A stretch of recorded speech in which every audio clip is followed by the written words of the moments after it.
¿Qué tan complicado es organizar elecciones en Guatemala? Ahora que nos encontramos en vísperas del proceso de designación de los magistrados que van a integrar el TSE durante los próximos 6 años, surgen las dudas alrededor del proceso de logística y planificación electoral.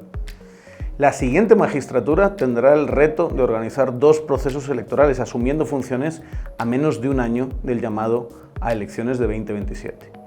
El poco tiempo que tendrá el pleno entrante de magistrados para organizar los próximos comicios se suma a la crisis que atraviesa el órgano electoral tras la persecución penal emprendida en contra de 4 de los 5 magistrados titulares, lo que ha mermado la capacidad y toma de decisiones del TSE en el periodo preelectoral.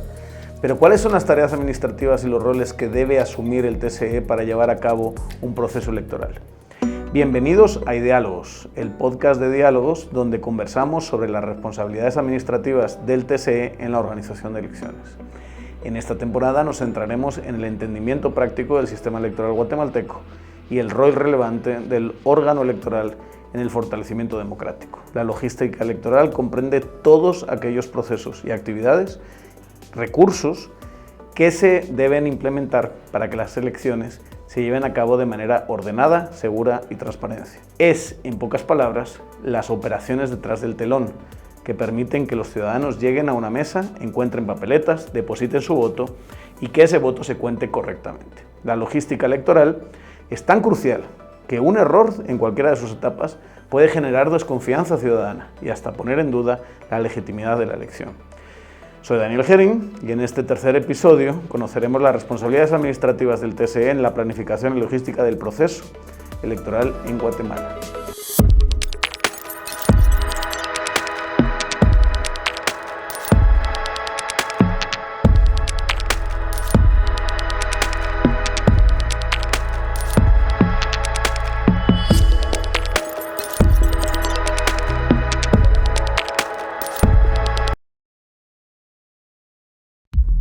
¿Alguna vez te has preguntado qué tan complejo es organizar elecciones en un país como Guatemala? Lo que para el ciudadano común parece un acto simple de llegar a una mesa electoral, mostrar el documento, recibir la papeleta y depositar el voto, es en realidad el resultado de una larga cadena de responsabilidades y toma de decisiones que suelen estar fuera del ojo público, pero cuyo desenvolvimiento puede definir la confianza o desconfianza que el ciudadano o ciudadana depositan en el sistema democrático. Las elecciones no ocurren de un día para otro ni por arte de magia. Requieren planificación, recursos, personal capacitado y sobre todo confianza ciudadana. Cada detalle, desde el más pequeño hasta el más invisible, puede marcar la diferencia entre un proceso visto como legítimo o uno que genera dudas y desconfianza. Esa es la magnitud del reto que enfrenta el TSE de cara a las próximas elecciones. El TSE no solo organiza elecciones, sostiene la base sobre la cual descansa nuestra democracia. Si falla, se tambalea la credibilidad del sistema entero. Y por eso, la logística electoral no puede entenderse únicamente como un ejercicio administrativo, es en esencia un ejercicio democrático. Logística y confianza van de la mano. No basta con instalar mesas y contar votos, se trata de transmitir a cada ciudadano la certeza de que su voz realmente cuenta y será respetada. En un momento de crisis como el que atraviesa actualmente el TSE, donde ha perdido credibilidad y confianza de una parte de la ciudadanía, el fortalecimiento de la organización electoral adquiere un peso aún mayor, ya que no hablamos únicamente de papeletas y urnas, hablamos de la base que permite que los ciudadanos crean en la democracia. Hoy vamos a analizar los roles del TSE, tanto en el periodo preelectoral como durante el desarrollo de las elecciones, para comprender la complejidad que rodea la logística y planificación de los procesos electorales. Nuevamente nos acompaña Gabriel Reyes, oficial senior de programas del Instituto Nacional Demócrata en Guatemala y experto en análisis político y sistemas electorales, que hoy nos ayudará a analizar las responsabilidades administrativas del TSE en la organización de las elecciones. Una vez más, gracias por estar aquí, Gabriel. Complicado este tema del Tribunal Supremo Electoral, ¿verdad? De las capacidades. Tradicionalmente en Guatemala se ha considerado que el TSE tiene una institucionalidad débil y hacer una reflexión sobre todo lo que tiene que hacer, todo eso que decimos que no está a la vista, sino que es la carpintería que facilita que el día de las elecciones todo el proceso funciona, pues un tema crucial, ¿no? para lo que nos espera en los próximos años. Empecemos haciendo como un repaso de todas estas distintas funciones que a lo mejor no son tan evidentes y que no responden necesariamente al día de las elecciones de las que se encarga el TSE. Si tuviese que hacer una clasificación así muy general de cuáles son las funciones que el Tribunal Supremo Electoral tiene en nuestro sistema electoral, ¿cuáles serían? Digamos, hay, en términos generales, creo son 2, pero casi 3 funciones que tienen los tribunales electorales en el mundo y provienen, digamos, de la historia del surgimiento de la necesidad de lo que se llama calificar elecciones, que es básicamente otorgarle legitimidad a los resultados de una elección. Eso históricamente lo empiezan haciendo los parlamentos, pero que los propios parlamentos califiquen la legitimidad de las elecciones puede tener ciertas complejidades o puede, digamos, generar incentivos inapropiados, y se va construyendo la idea de que es necesario tener un ente, una cuarta pata, digamos, al sistema republicano que se encargue en ese momento solo de calificar la legitimidad de los procesos electorales. Solo para poner el ejemplo, ¿no? El ejemplo histórico. Tiene el Senado que certificar las elecciones en el 6 de enero de 2020 y en ese momento se produce el famoso asalto al Senado, al Capitolio, que es donde está el Senado y el Congreso de los Estados Unidos, que llevó a lo que llevó, ¿verdad? O sea, es prácticamente casi un intento de golpe de Estado. Sí. Es ahí, esas imágenes que habrán visto todos los que nos están viendo de gente entrando, es porque el Parlamento, en este caso el Congreso Unidos, y el Senado de Estados Unidos es el que certifica las elecciones. Exacto. Aquí sería, no lo hacemos nosotros en el Congreso, lo hacemos en un Tribunal Supremo Electoral. Exacto. Lo que se crea es una entidad autónoma a los 3 poderes del Estado, con independencia para, primero, como funciones, calificar las elecciones. Y luego, digamos, los tribunales electorales van adquiriendo otras funciones que podemos clasificar, digamos, en 4. Una es esa, la de calificar las elecciones. La otra es la de organizar las elecciones, es decir, diseñar la logística, el aparato logístico para recolectar y contar los votos, digamos, antes de calificar. Esa es otra. Otra facultad que se les otorga a los tribunales electorales, no en todos los casos, es la facultad de resolver las disputas o los reclamos que puedan hacer los actores que compiten por el poder político. Y hay una cuarta que es la función de registro, que es básicamente documentar quién puede votar, quién puede ser electo y construir, digamos, las grandes bases de datos que representan para el caso de Guatemala el padrón. Lo interesante es que en diferentes países esas facultades están distribuidas de forma distinta. Es decir, no hay un modelo homogéneo de tribunales electorales, pero el caso de Guatemala, digamos, es especial porque es un tribunal que concentra todas las facultades. Hay otros países en los que, por ejemplo, las funciones de resolver los conflictos se quedan en el sistema de justicia y se crea, por ejemplo, en las Cortes Supremas una cámara especial que resuelve los conflictos y los tribunales se encargan solo de organizar las elecciones y de calificarlas. El caso mexicano, por ejemplo, donde el INE es el encargado de organizar las elecciones, pero hay un mecanismo jurisdiccional en el sistema de justicia para resolverlo, etc. El único... la única diferencia, digamos, es que en Guatemala, otra diferencia es que Guatemala también tiene el registro electoral dentro del tribunal. Hay países que, digamos, los registros nacionales, lo que sería el RENAP aquí, se encargan de hacer ese trabajo y luego de trasladarle los datos al tribunal. Entonces, básicamente, en resumen, son 4 funciones generales: la de calificar las elecciones, la de organizarlas, la de resolver las disputas y la de llevar los registros electorales, que para Guatemala concentra las 4, pero hay países en donde están distribuidas en diferentes instituciones y, digamos, hay todo tipo de fórmulas que se pueden generar y es lo que llamamos tribunales unicamerales, bicamerales o tricamerales, que son unicamerales el caso donde solo hay un grupo de magistrados que hace todas esas funciones, ¿verdad? Es el caso de Guatemala. ¿Qué es el caso de Guatemala? Sí.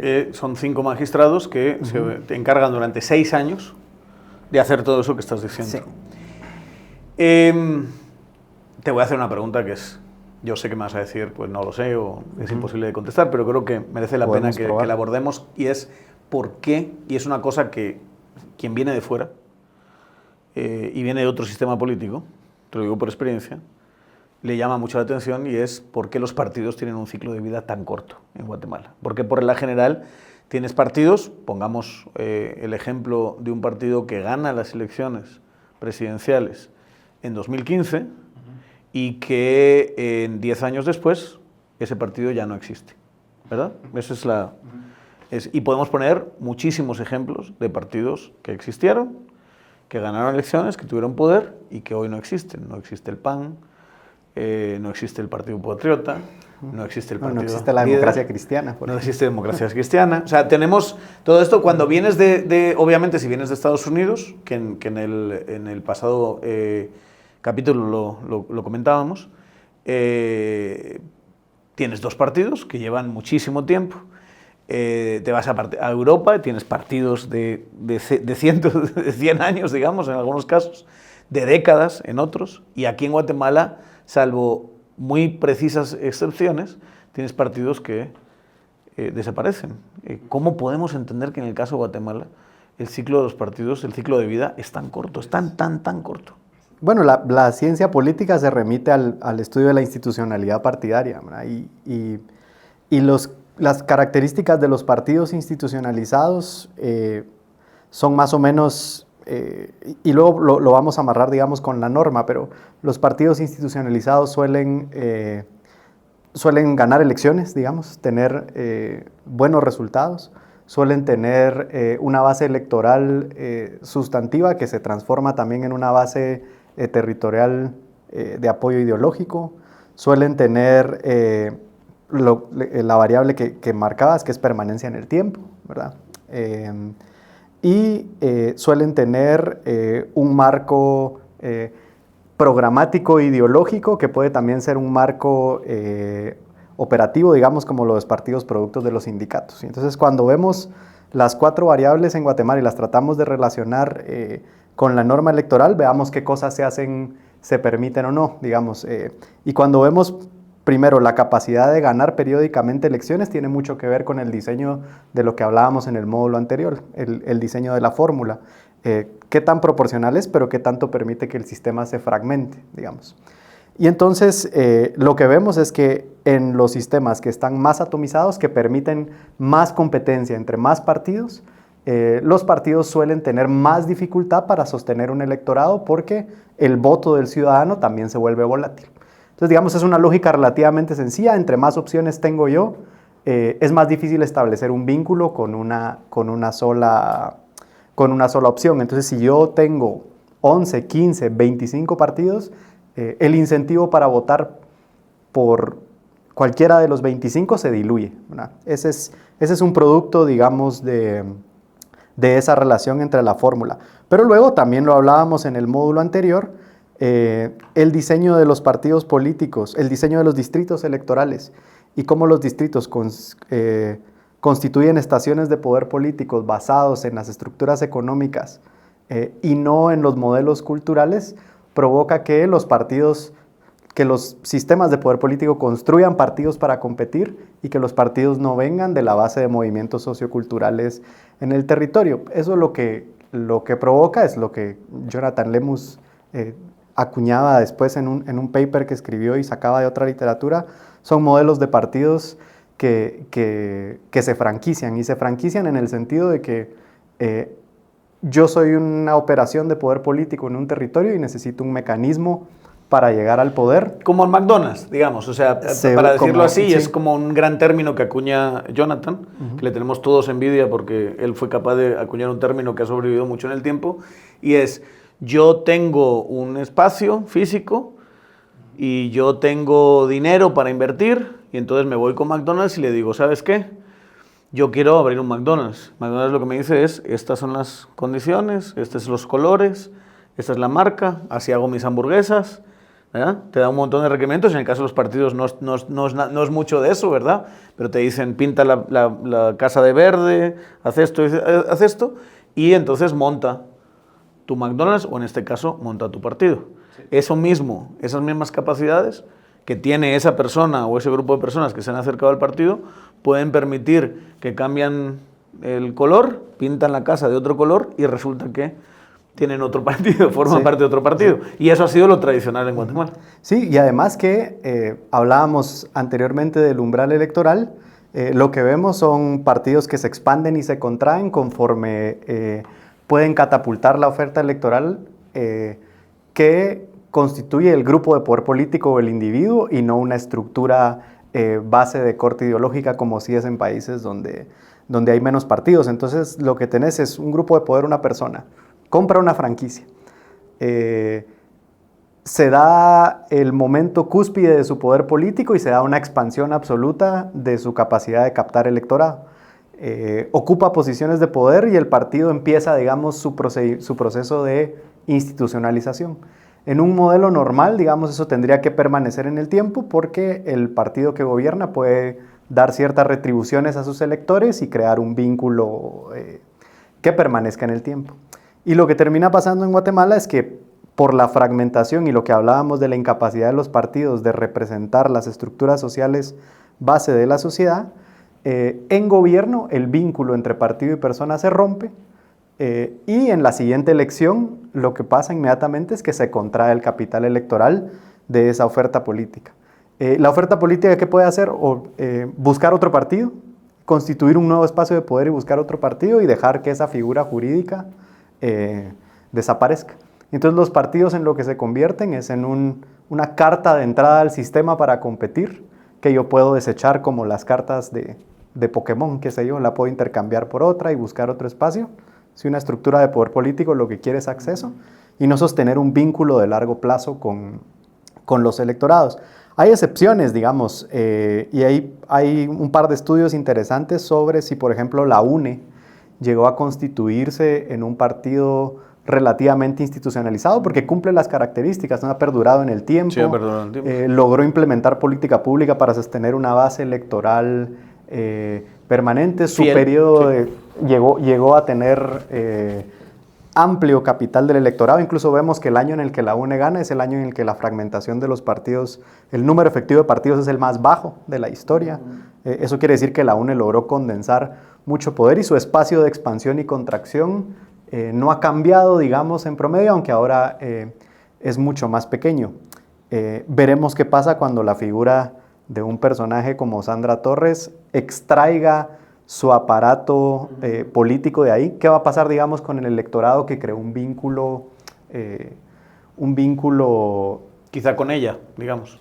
O quizá con la figura del partido, es lo que vamos a descubrir. Lo más probable, y por el historial de Guatemala, es que el vínculo se vaya con ella y no con el partido. Sobre todo porque es un caso histórico de estudio el de Sandra Torres. Igual el partido tiene estos comportamientos de franquiciado también mucho, claro, ¿no? O sea, sí. tiene esa gente que ha estado en la UNE, que después se ha ido a otro partido, que se ha ido a otro partido, que ha vuelto a la UNE, que... Sí. O sea, luego, eso de pintar la casa de rojo, luego de verde, luego de rojo, luego de azul, luego de amarillo, y resulta que a lo mejor otro día de verde, y vuelve otra vez, ha sido una constante en el tiempo. Y luego lo otro que pasa, y creo que es importante señalarlo, es en los territorios, digamos, se constituyen organizaciones políticas orgánicas, ¿verdad? Muchas son producto del espacio municipal, de ONGs, digamos, históricas que dejaron organización política en los lugares,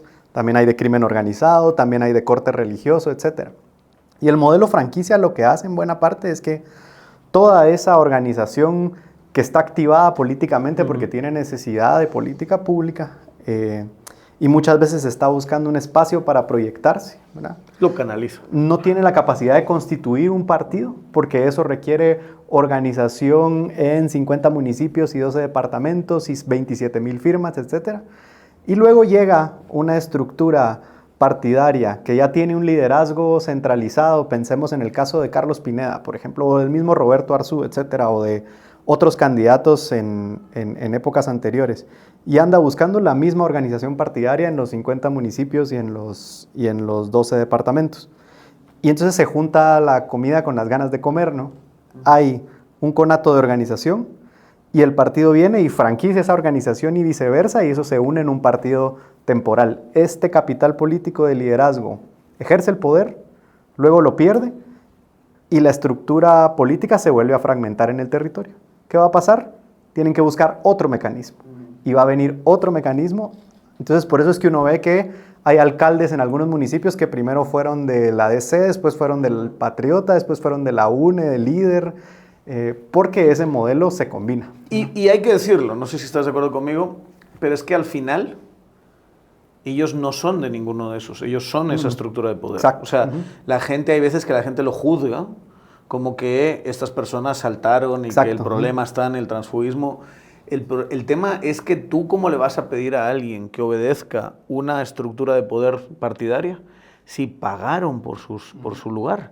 Si normalmente la negociación con el partido fue, aquí está mi estructura, va, que tú te afilies o que tú estés en el partido vale tanto, esa persona o grupo de personas paga ese dinero, luego esas personas pagan su campaña, mueven a su gente, consiguen los votos, llegan al poder municipal, congreso, lo que sea, y luego tú le dices a ese, no, tienes que obedecer a esta estructura partidaria con la que hiciste. No, hombre, yo a esa estructura partidaria ya le pagué lo que yo invertí. Lo que yo invertí. Sí. Entonces, que no me vengan a decir que ellos me mandan a mí, ¿verdad? Exacto, o sea, es como, sí. el partido no refleja esa estructura de poder. La estructura de poder es lo que es previo, sí. es lo estable, es la estructura del poder.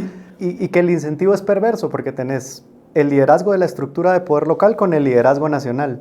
Ambos necesitan un partido para llegar al gobierno y hacen ese pacto. Quien tenga la ficha la pone ahí en la mesa de negociación, se juntan y ambos alcanzan el poder. La ficha es algo efímero, es una figura jurídica que solo sirvió para establecer esa conexión. No había previamente un entorno de base social, digamos como los partidos de bases, o no había una élite ideológica, como si es el caso, por ejemplo, de Semilla, quizá, que partiera de un centro, de una élite con ideas que formara un partido y buscar organizarlo en los territorios. Es complejo, digamos. De hecho, hay un mercado. O sea, hay un mercado cautivo, sí. Que 6 meses antes del año electoral tienes determinadas personas que van a subastar. Sí. ¿Cuánto es? Tanto por el número 1 de qué listado. Ah, no, pero es que en Zacatepeques yo no tengo base, no. Pero ¿cuánto me cuesta eso? Te cuesta tanto. Entonces, dependiendo si eres el 1, el 2 o el 3, ya a partir de un número, sobre todo si son listados muy largos, deja de valer nada. O sea, ¿qué vale el número 11? Nadie va a entrar en el número 11. Entonces, ahí es donde se produce un mercado. Y donde ves a gente que simplemente está viendo, va, con este partido es tanto, con este es tanto, mejor me voy con este, tengo más posibilidades y me gusta más su candidato presidencial o candidata presidencial, ¿verdad? Y es algo que el sistema de representación proporcional de minorías por listado cerrado te permite, ¿no? Que es negociar los puestos en el listado. Digamos, el capital político que se negocia es: yo soy una figura de base nacional. Pensemos en, no sé, en Carlos Pineda, pensemos en Sandra Torres. Su capital político es que esa persona te mete segundos o terceros del listado, digamos. Claro. Que no es el caso de todos. Hay figuras de base nacional que son tan poco populares que lo que te pueden ofrecer es que solo va a entrar el primero del listado nacional. Con suerte. Con suerte. Cambia el tipo de negociación que se hace en los territorios. Pero un paréntesis ahí que es interesante es que ese mecanismo de franquicia inversa, de franquicia no tiene que ser siempre negativo. Digamos, hay un modelo que se puede utilizar de franquicia inversa, que es que los partidos que quiera construir base saben que en los territorios hay organización activa políticamente que anda buscando una orientación ideológica, por ejemplo, que anda buscando liderazgo político, que es un poco el caso de cómo lo hizo Semilla, digamos, o como lo pueden hacer otros partidos, es utilizar el modelo franquicia sin los incentivos perversos y económicos, pero sí se puede negociar. Yo soy un partido que tengo un ideal o un perfil ideológico que quiero promover. Si me das la oportunidad de convencer a tu organización, yo negocio, obviamente, puestos en los listados y etcétera, y espacios de liderazgo a cambio de que construyamos una visión de país juntos. Ese es el modelo ideal y creo que así estaba pensado un poco, ¿no? Vayamos otra vez al tribunal. Este es un detour de partidos que obviamente está todo conectado. ¿Qué tan efectivo es el tribunal? Y empecemos por el principio, empadronando gente. Empadronando es estar en un registro que te permite el día de las elecciones votar, no es más que eso. Sí, digamos que los padrones electorales, y perdón otra vez que me vaya a la historia, pero vienen un poco de las partes de la historia menos democráticas, ¿no? Que era cuando algunas entidades electorales tenían que registrar a cierto perfil de individuos que tenía derecho al voto, porque el derecho al voto no necesariamente era pleno. Entonces yo tenía que ir a demostrar que yo era hombre, tenía propiedad privada, tenía cierta edad, etcétera, etcétera. Y entonces la idea de los padrones evoluciona. Y luego, bueno, el tribunal mantiene esa necesidad porque hay que hacer un registro general de quiénes y dónde van a votar. ¿Qué tan eficiente es el tribunal empadronando? Yo lo que puedo decir es que podría ser más eficiente. Digamos, hay una cantidad de ciudadanos que no alcanzan a empadronarse, particularmente los que viven en áreas periféricas donde no hay acceso a la información. Hay los jóvenes, que puede ser producto de la incapacidad del tribunal y del desinterés, digamos, por dar un paso extra para la participación política. Hay una propuesta de reforma que lo que haría sería, digamos, establecer un padrón universal, que todas las personas que tengan más de 18 años puedan automáticamente votar y que se registre automáticamente. Qué ridículo, con ¿verdad? el Que RENAP, no se tenga. ¿verdad? Yo creo incluso posturas del sistema de justicia diciendo que es casi violar el derecho a la intimidad que te empadronen de una vez, ¿verdad? Y que tienes tú que hacer el acto de empadronarte. Eso es una barrera a la participación. Esos son las élites intentando que no haya gente empadronada. O sea, además es un derecho que uno ya tiene por vía constitucional, claro, ¿verdad? Entonces que te empadronen y luego vas o no vas, pero esa idea de que tú es una violación contra tu intimidad, que te empadronen. Y yo por eso creo que es importante hacer ese regreso a la historia de dónde viene la idea de los padrones. Viene de un momento en el que el derecho a votar estaba restringido por diversas circunstancias, y entonces si la idea es avanzar hacia un derecho de voto, al derecho universal de voto, eliminar el padrón es el paso natural, ¿verdad? Yo los argumentos de la Corte no los he leído, pero intuyo que han de tener jerga jurídica de esa que contamina, digamos, a veces la garantía de ciertos derechos que están ahí. Y que en muchos casos es irracional y antiderechos, digamos, en este caso antiderechos electorales. ¿Podemos confiar en el padrón electoral después del evento histórico de 2023, donde el MP se dedicó a atacar la esencia de las elecciones y la esencia del padrón y secuestró el padrón electoral? Yo me inclino por no ser tan alarmista con ese asunto, más alarmista de lo que se debe ser, partiendo de una premisa que sí está clara, que el MP no tiene nada que estar haciendo con el padrón electoral, pero creo que si el tribunal guarda un registro histórico del padrón y tiene su base de datos, lo que le compete al tribunal es, creo yo, hacer una revisión de ese listado. Se pueden hacer auditorías para ir a verificar con una muestra representativa que la gente más o menos todavía, que hay un porcentaje significativo de la gente viva donde vive, e invitar a la gente a actualizar los datos. ¿Qué puede hacer el Ministerio Público con un documento de ese tipo? ¿Quién sabe? Digamos, ¿verdad? Lo mismo que puede hacer con cualquier otra información que pueda secuestrar de cualquier otra instancia, el mismo RENAP. Entonces, no sé si coincidís con esto, pero creo que el tribunal tiene una tarea que hacer para hacer una revisión sustantiva del estado de la información que tiene, un esfuerzo bastante grande por actualizarlo, por asegurarse de que sea lo más acertado posible, y no caer en la tentación de tratar de hacer un padrón nuevo, que me parece que es una locura. Igual hay una cosa que se llama RENAP. Claro. Y entonces es que ya tiene la información. De agarrar. Que requiere una pequeña reforma legal para unificar los datos. Y el tribunal lo podría hacer incluso sin la reforma legal, ¿verdad? Yo creo que sí.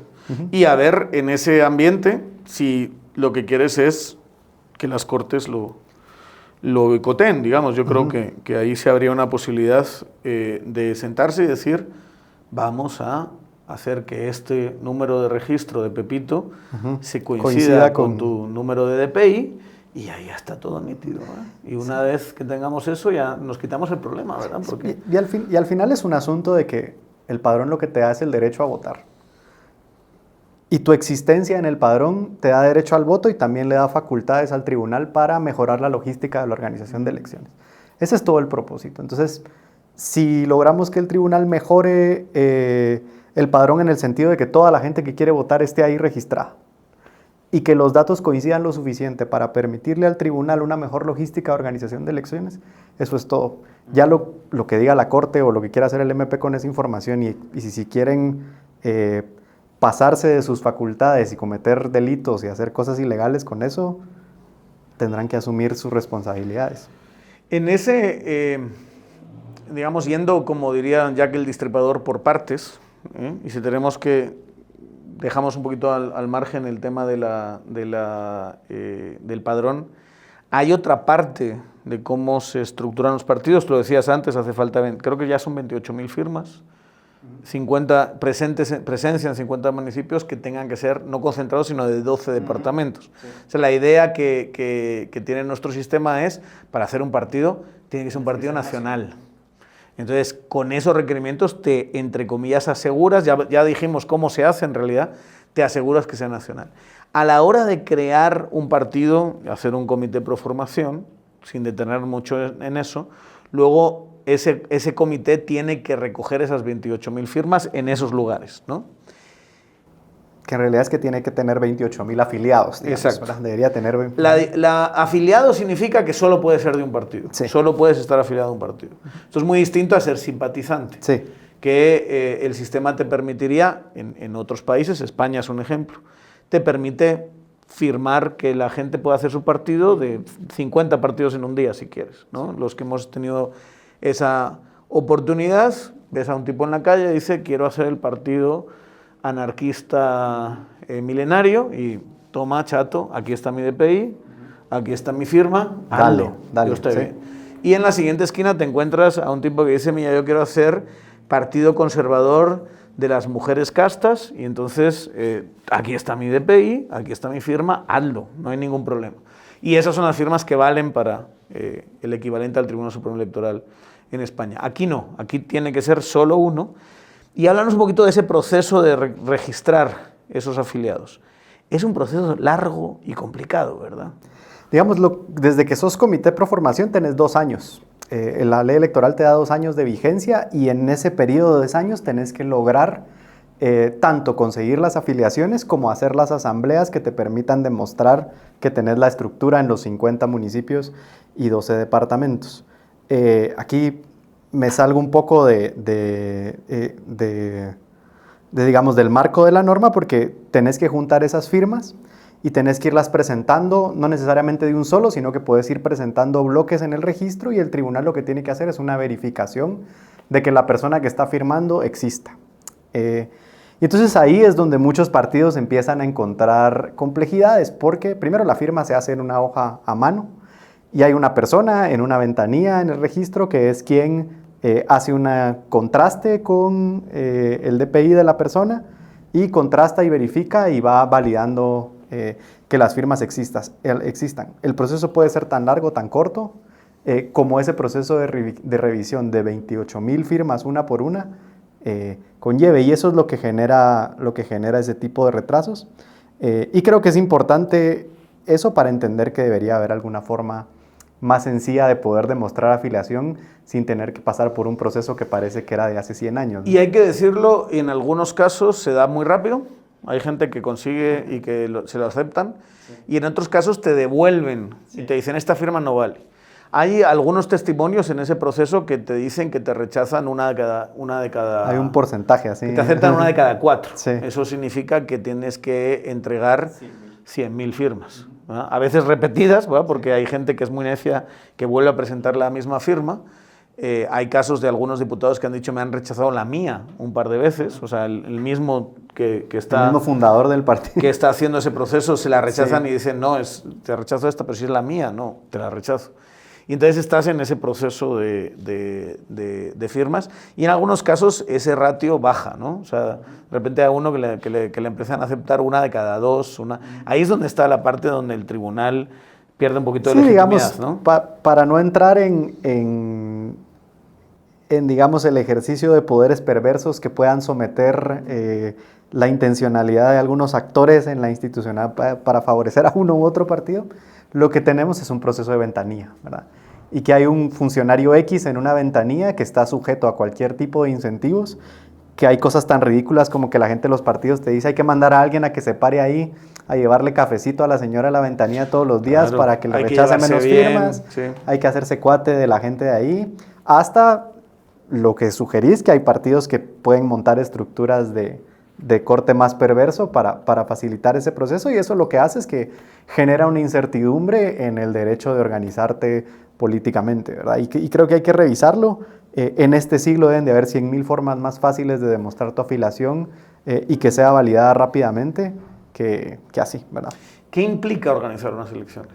O sea, ¿qué es lo que no vemos que se tiene que organizar? Bueno, implica, creo que hay 3 cosas fundamentales que implica. Implica plata, ¿verdad? Que el tribunal tiene una asignación constitucional de recursos.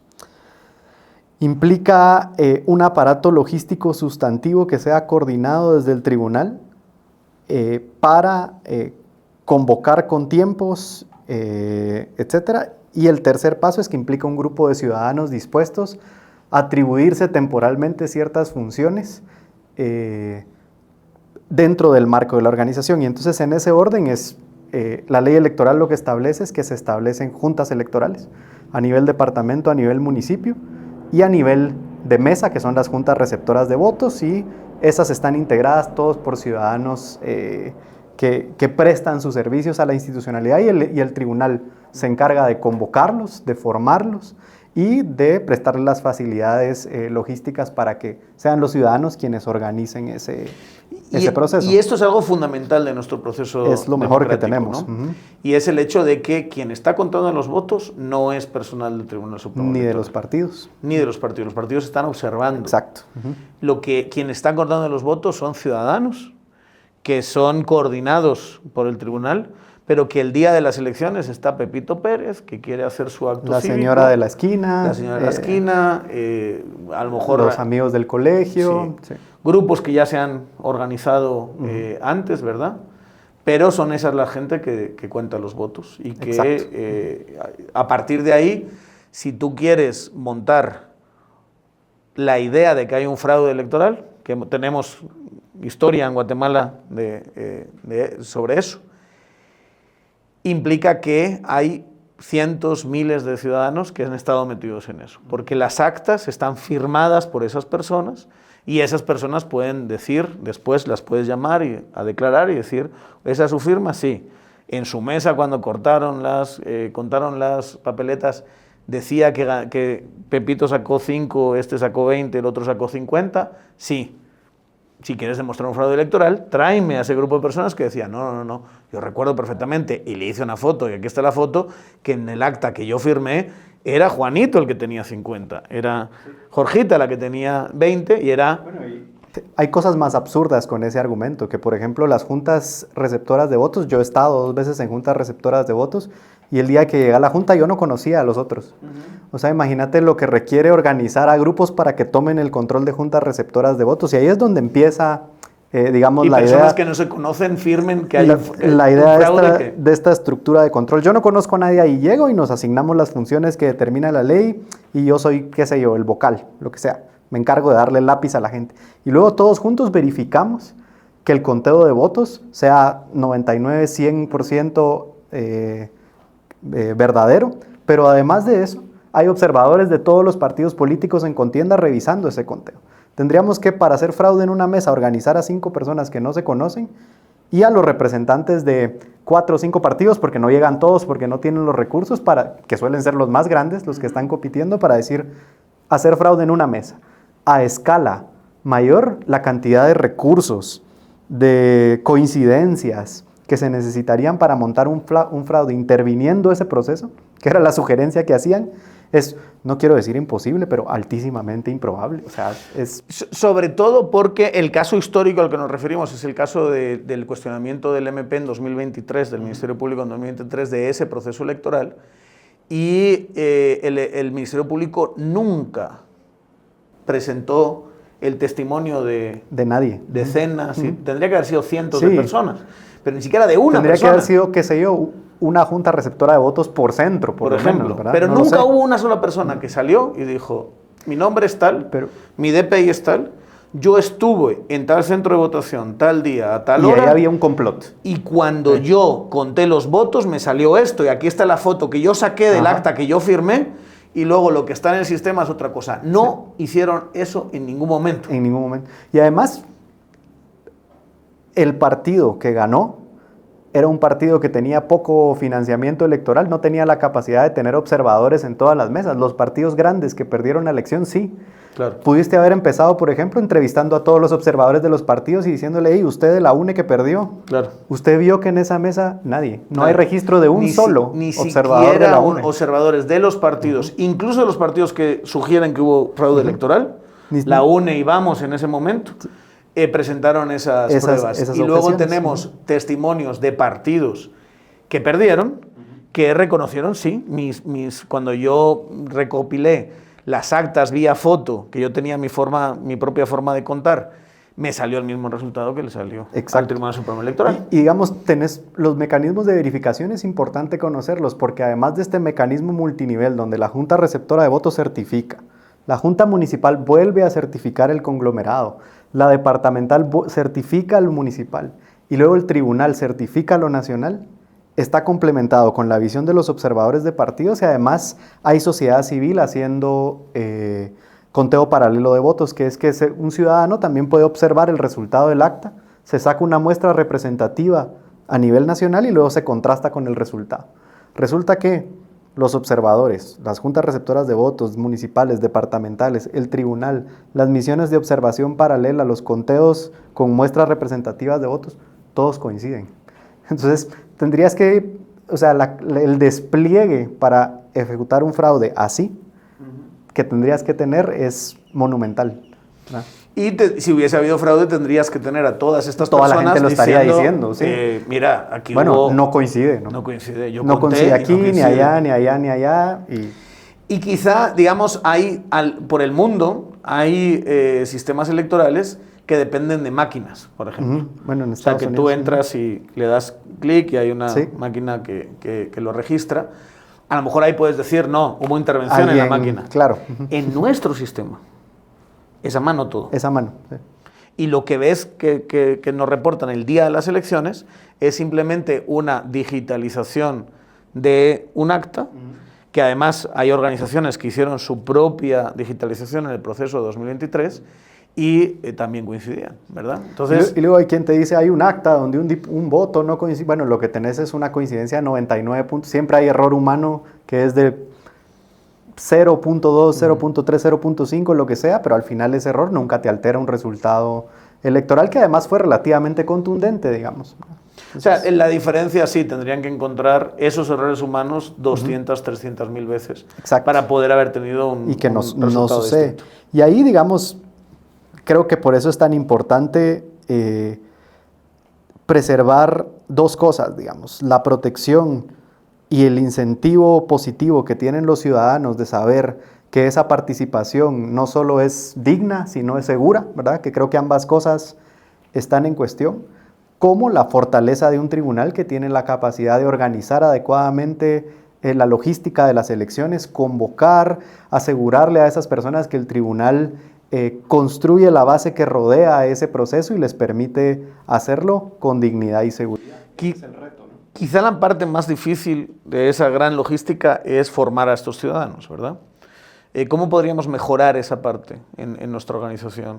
Bueno, creo que el tribunal lo hace bastante bien y también la sociedad civil se organiza, pero creo que siempre el tribunal puede tener más recursos y más facilidad para que instancias como el Instituto Electoral puedan tener más plata para formar a más gente, etcétera, etcétera. Creo que eso se hace con voluntad de una institución electoral que quiere organizar buenas elecciones, ¿no? Otra de las funciones más complejas, ¿no?, es el tema del financiamiento.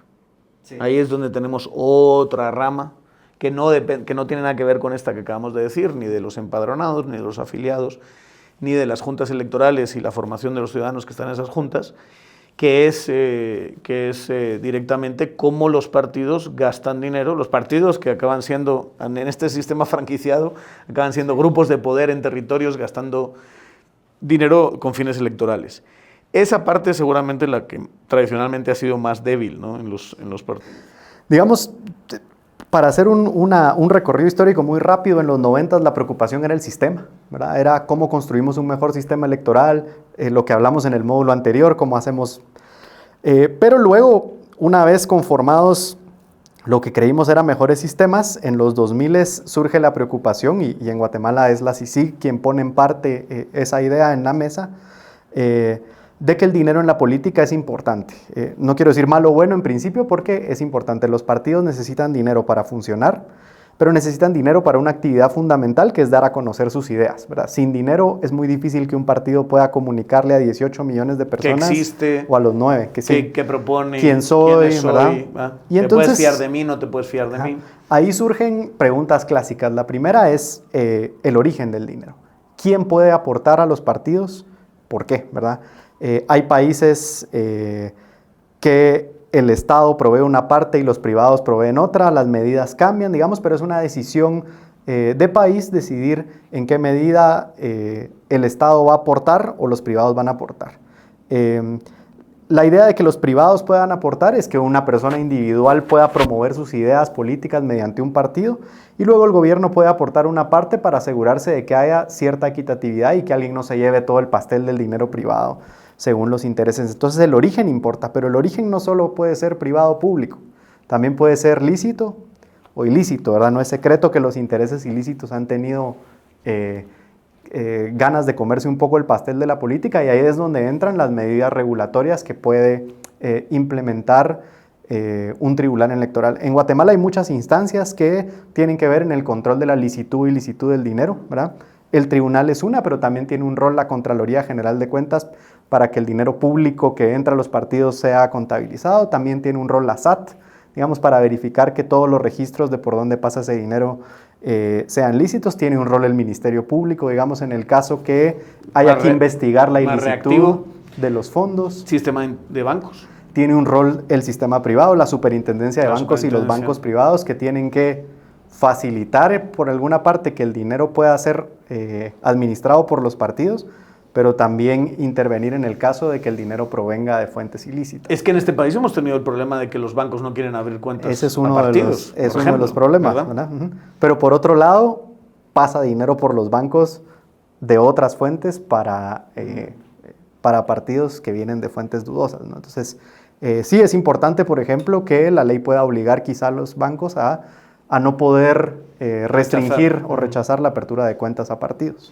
Esa es la parte que, todo esto que estás diciendo es la parte que está registrada, que es la parte que el tribunal es consciente. De hecho, tiene un sistema que se llama cuentas claras, sí, que es en donde dice, este partido me dijo que Pepito le dio 100.000 quetzales. Este partido me dijo que Juanito le dio 8.000 quetzales. Pero luego está esta otra cosa, que ya está más explícita en la ley, y es el dinero no registrado. Es decir, tú pagas y montas un evento de promoción donde hay un cantante, donde hay bailarines y bailarinas, donde hay regalos, donde hay juegos, donde se promociona el partido X, y resulta que eso nunca se registra.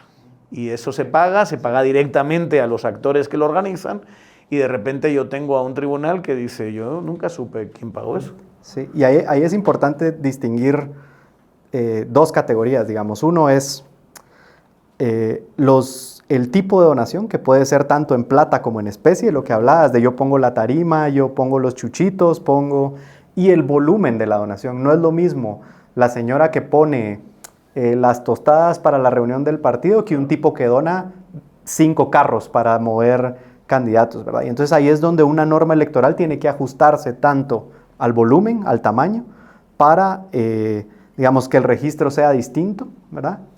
Como al tipo. Y entonces ahí los tribunales tienen la capacidad de registrar los donativos en especie, ¿verdad?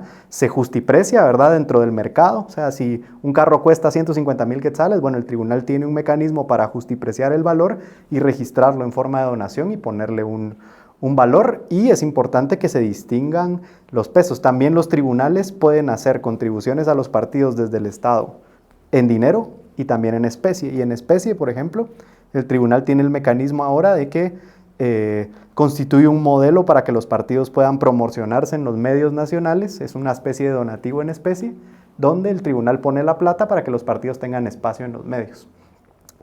Y esas distinciones son importantes porque pues, hay mucha queja de que los donantes pequeños no quieren pasar por un proceso engorrosísimo de registro para solo donar 100 quetzales o para donar, unos chuchitos, qué sé yo, unas aguas, ¿verdad? Uh-huh. Y la capacidad que tiene el tribunal de ver todo eso, muy limitada. Es muy limitada, y si la norma es muy rigurosa con los pequeños, lo que tenés es una incapacidad de ir a verificar que en efecto se justiprecie, no sé, unas aguas en un municipio de Petén, ¿verdad? Que lo que ha pasado tradicionalmente es que cuanto más me pongo formalmente, pero tengo menos capacidades de fiscalizar, más pasa fuera del sistema. Exacto. Y lo que registra son cosas muy laterales. Es un asunto de proporción, ¿verdad? Querés controlar cuando un gran donante está enfocado en meter muchos recursos o cuando hay muchos fondos ilícitos en la campaña, que era la gran preocupación de 2015, ¿no? ¿Qué retos tiene el tribunal de cara a el tema del sistema de medios? Lo que decías antes del tiempo de aire, pero también de los nuevos medios, ¿verdad? O sea, ¿cómo controlas Facebook? ¿Cómo controlas TikTok? ¿Cómo controlas Snapchat? Dependiendo cuándo nos estén viendo en este programa, la nueva red social que surja en el futuro, digamos, ¿cómo controlas esos mecanismos que son cruciales, cada vez más importantísimos a la hora de promover? Creo que la pregunta es si queremos o si se quiere controlar, porque la premisa fundamental es que comunicar cuesta dinero. Pero el mundo ha cambiado tanto que la proporción de dinero que cuesta comunicar ha cambiado muchísimo. Es decir, yo ahora puedo llegar a 15 millones de personas con un TikTok que me costó muy poco dinero generar, y en 1980 era impensable que un anuncio de televisión costara... Entonces los tribunales tienen que irse adaptando. Digamos, la mirada del tribunal guatemalteco siempre ha sido o siempre ha estado enfocada en los medios tradicionales, y por eso el modelo de medios lo que hace es que controla radio y televisión. Y por eso la pregunta es, primero, si podemos, si hay un mecanismo para controlar, si hay mecanismos intermedios para, por ejemplo, no controlarlo activamente, sino pasivamente. Es decir, monitorear el post y ponerle ciertas reglas al post. Es decir, qué sé yo, se pueden usar estas plataformas de esta forma y poder monitorearlos. Tener los recursos para monitorearlo también es caro. O si queremos mantener el monitoreo en los medios tradicionales, partiendo de la premisa que es lo que cuesta dinero, o de cuánto dinero podemos gastar también en los medios modernos. Y creo que la lectura va a que el enfoque debe ser el dinero y no el medio necesariamente, partiendo también de una regulación complicada de la que podemos hablar, que es el contraste entre libertad de expresión y la prohibición de hacer campaña de cierto tipo, ¿no? Dos últimas cosas. Obviamente hay que profundizar mucho más todos estos temas. Si ustedes están viendo este contenido en la plataforma de Academia de Dateo, pueden estar pendiente de nuestros próximos cursos y cómo podemos profundizar a través de nuestra plataforma estos conocimientos, pero si lo están viendo en formato más abierto, en el podcast, hay muchas cosas que se quedan en el tintero. Pero para finalizar, yo quería que no dejásemos de ver dos cuestiones fundamentales. Inscripción de candidatos. Esto ha sido un problema en varios procesos electorales, pero en el proceso 2023 fue el absoluto caos, donde personas muy prominentes que estaban encabezando los listados, de una manera u otra fueron impedidas en participación, porque había una estructura de poder que quería restringir esas participaciones, y aún así a esa estructura de poder las cosas le salieron francamente mal, porque no ganó quien ellos querían, digamos, o el grupo de certificados, vamos a decirlo así, de que, ok, si tenemos un escenario donde gana este o gana este, lo podemos lidiar. ¿Cuál debería ser la política, no solo en el proceso siguiente electoral, sino en los siguientes, por venir de inscripción de candidaturas? Es muy difícil porque quizá una cosa que es importante es que es tan difícil hacer fraude por la vía del aparato de organización de elecciones, que los actores que no quieren competir en condiciones justas por un proceso electoral buscan inhibir la participación de candidatos, digamos, solo para contextualizar ese problema. Y luego ahí hay varios, creo que hay dos factores. Uno es el diseño de la norma y en qué medida la norma está abierta a cierto tipo de interpretaciones y quiénes hacen las interpretaciones. Y la otra parte es el carácter supremo del tribunal, ¿verdad? ¿Quién es el que toma las decisiones de última instancia sobre qué cosas, ¿verdad? Y sobre el primer tema, digamos, parece que hay ciertas normas que podrían ajustarse para no permitir tanta arbitrariedad en el criterio sobre si se debe inhibir o no una candidatura, ¿verdad? Por ejemplo, el artículo de la campaña anticipada por el que se inhibió, por ejemplo, a Roberto Arzú, etcétera, y los mecanismos de impugnación que ya van al sistema de justicia. Y luego lo otro es el procedimiento, que el Tribunal Supremo Electoral puede tomar una decisión sobre ese criterio, pero esa decisión siempre puede ser impugnada ante una entidad del órgano de justicia, Corte Suprema de Justicia o Corte de Constitucionalidad. Entonces el proceso de impugnación no tiene a un ente de corte electoral cuya función es garantizar el derecho a ser electo como el último decisor, ¿verdad? Y eso es algo sobre, no quiero decir que lo tenemos que cambiar, pero sobre lo que tenemos que reflexionar. Y lo otro, de nuevo, sobre la norma. Hay un tercer factor que es más abstracto, que es que eso, digamos, no va a pasar en la práctica, pero en un sistema democrático los actores asumen la competencia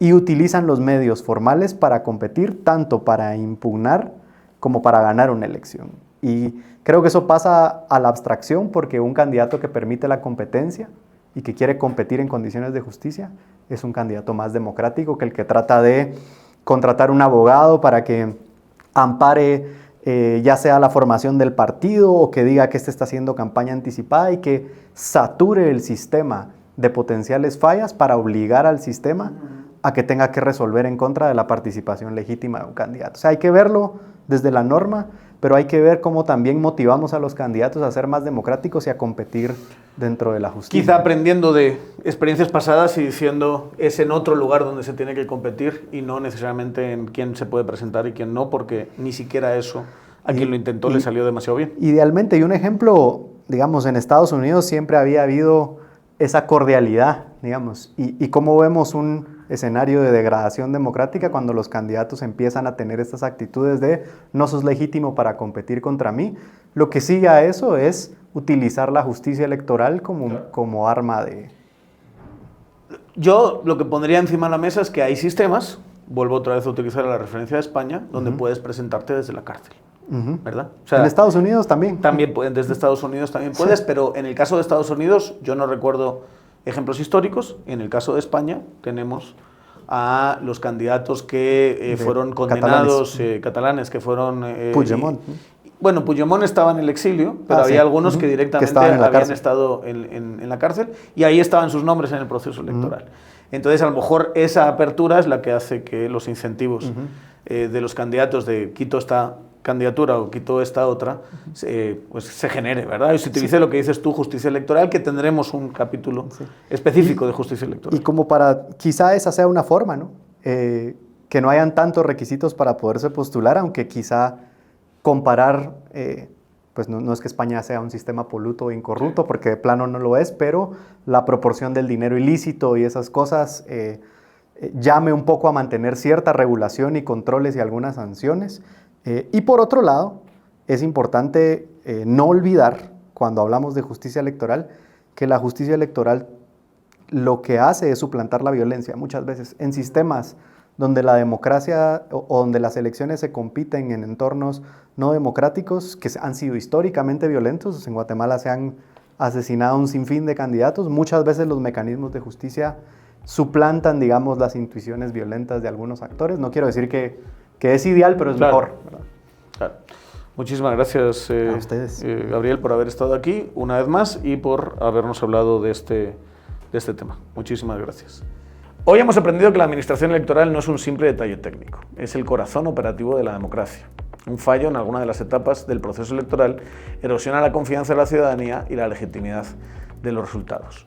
Como hemos visto, el órgano electoral atraviesa un presente complejo, por lo que la nueva magistratura deberá trabajar arduamente para recuperar las capacidades técnicas de la institución y garantizar un proceso electoral justo, competitivo y transparente para la próxima elección. En el próximo capítulo abordaremos la función de impartición de la justicia de los órganos electorales y la relación entre el derecho penal y el derecho electoral. Si te gustó este episodio, compártelo, suscríbete y síguenos en nuestras redes sociales como @dialogosguate. Hasta la próxima.